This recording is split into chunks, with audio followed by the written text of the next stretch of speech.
Welcome back to Inspiring Hope, the community where we always encourage one another to have only positive expectations through true self-care. I'm your host, Dr. Tracy Williams, and as you can see, I got my having only positive expectations on my shirt. And one thing I want to make sure today that you guys know about, that anybody who sends me some comments or questions on this particular podcast is going to win them a shirt. So we have sizes for medium, large, and I think some extra large left. So be sure and leave, post your comments there in the section for me so we can make sure to get you one of these awesome purple for royalty shirts, because I always like taking women from probabilities to possibilities, because anything is possible with God. All right. So today I have another great guest, and she is coming to share with us her awesome book that she has shared from her heart. True story. It's called Nowhere to Call Home. Don't that say it all? Don't you love that beautiful cover she's got with the beautiful horse? Y'all know I'm partial to horses, so equine therapy is my thing, and that's the thing that I sponsor people in all the time. We love doing that, especially for kids. And so if you know a kid that needs some equine therapy that can help them, be sure and let me know. All right. So today I want to introduce to some of you and reintroduce to others Miss Monique Fultz.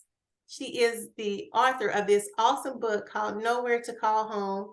Monique, I want to thank you and welcome you to the show. And thank you for being so transparent with what you're going to share with us today. Oh, no problem. Thank you for having me. I appreciate it. Yeah, we're excited that you're here. Now, tell us a little bit about this book called Nowhere to Call Home, and how did you decide to even name this book? I was actually writing as for therapy because I noticed that in my adult years that I was very cold and just withdrawn and just not expressing myself. So I just started writing. And I was holding so much stuff in that I just needed to get out. So a lot of people, when I was telling them my story, they would be like, "You need to write a book." So I'm like, that's a good idea. So I just it became a book, which is crazy. Yeah, awesome. Well, I love the title of it. And I did get to read a little snippet of your book. And I just want to let you guys know, this is, I usually say it's an easy read. I would say it's an easy read in terms of it not being really long and thick and boring, but it is I have to tell you, be honest, it's a trauma felt read, so it's not going to necessarily be an easy read. If you have experienced some trauma, you want to make sure that you are checking in with somebody if you do get to read this book, but it can be very helpful for you, for those of you who want to go from just surviving to thriving. Okay. And so just tell us a little bit, like, what does the book involve? I know you have some things in there that happen for you personally, and what do you hope to accomplish out of sharing this information with us today? I know that there are a lot of teenage girls and boys in the system that it after they're just out of the state, I think they call it emancipated. Once they're emancipated from the state, it's like, where do I go from here? What's going to happen to me now, type of thing. So, and I know that a lot of them go through a lot in the foster care system. And when you're bounced around from home, all these different homes and all these different group homes, you kind of feel like nobody cares about you. And not a lot of us make it in the real world once we're not in the system anymore because we just don't know what to do. So just basically just letting them know that there is light at the end of the tunnel, that we are not, aliens. People kind of cast you out, and they're lost, just don't know where to go. So hopefully, my book just helps them kind of find their way, or just to see that there is a way, a better way to Awesome. do Yeah, I things. love that. Now, I Yeah. know in your book, you talk about how when you were growing up, you weren't really, uh, well, nobody really expressed love and affection to you in a healthy way, as hugs and kisses and things like that. Or that, let me help you with your boo-boo. You know how your mom, sometimes you have a mom that when they fall, they're just so nervous and they're like, oh, come on, let me kiss that little boo-boo for you, that kind of thing. So how did you eventually learn to love and have faith and believe in God? Um, I always went to church, so I just started opening up more. Um, One of my first real relationships taught me how to love. I talked about that in my book. I had to teach myself how to love my kids, how to even say I love you. I even have a hard time saying that now because I feel like, I don't sound right saying it. But if you haven't really heard anyone say that to you your whole life, you don't know how to say it yourself. So it's a lot of it. I had to push myself to do it. I went through a lot of therapy, um, a lot of horse therapy, which came from my first foster home. That helped me out a lot, and writing this book. So I'm still learning, and I'm 41. Okay. And it's good that you are still learning because we're all evolving in some, Yeah. some area of our life. But you mentioned so many dynamics that I want to hit on. But because you mentioned that you do have kids, so explain to us some of the dynamics of raising children after, you've had a traumatic experiences, especially for the majority of your life as growing up as a child. I had a hard time trusting my daughters around men. Um, I had a hard time showing affection to them. So I think that kind of rubbed off on them now because if I hug them now, they're like, get off me. Um, I think as far as just questioning myself on a lot of parenting, am I doing it right? Because a lot of everything was self-taught, so I had to teach myself. So it's been a struggle. It still is. Parenting doesn't come in a handbook. I wish it did. Yeah, that would be nice. I bet a lot of people feel that way. Yeah. Yeah. That's true. Well, you said, a lot of things that you had to do, you self-taught yourself and things like that. Were there ever a point where somebody offered to give you some parenting classes or different things like that as you were, you No. got older? No. I think I helped myself. I Two of my kids are adopted, so I started going to foster parent classes. So that kind of helped out a little bit, but no parenting classes. Everything was basically trial and error. Okay. Okay, I understand that. And one thing you mentioned earlier also was having a hard time saying I love you. And can you tell us a little bit about, where does some of that come from? Does a lot of that stem from shame or what? I would think shame, and embarrassment because when I was told that I love you before when I was younger, it wasn't true. It was for a reason. Somebody wanted something from me. So I felt like if I would say it to someone else, they would feel like I want something from them, that it wasn't real, that it wasn't genuine. Mhm. So I had to teach myself what genuine love is, basically. Okay. Okay. And so at this point now, what is genuine love to you?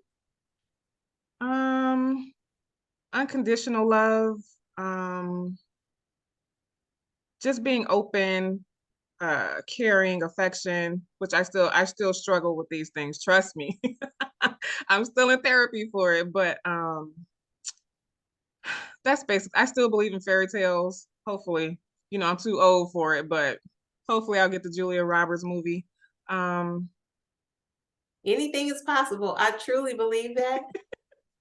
And I also believe that, just you being able to use our higher faculties or develop our higher faculties makes it possible. And one of those higher faculties is our imagination. And yes, so as we're using our imagination, it's like God is showing us something that's possible for us. right, But it's up to us to be able to take the hard steps, like you were saying, whether it's therapy or whether it's equine therapy or whatever that looks like for you, that whatever works for you, it's up to us to take those steps and make sure that we knock those walls down and those barriers in our head and our mhm, thinking and all the disconnect that comes from our head and our heart. right, Like we know it's true, but I don't feel like it. right, But the bottom line is it doesn't always have to feel like it for it to be true because it's like tasting food. Food can taste really good to you, but it's not good for you.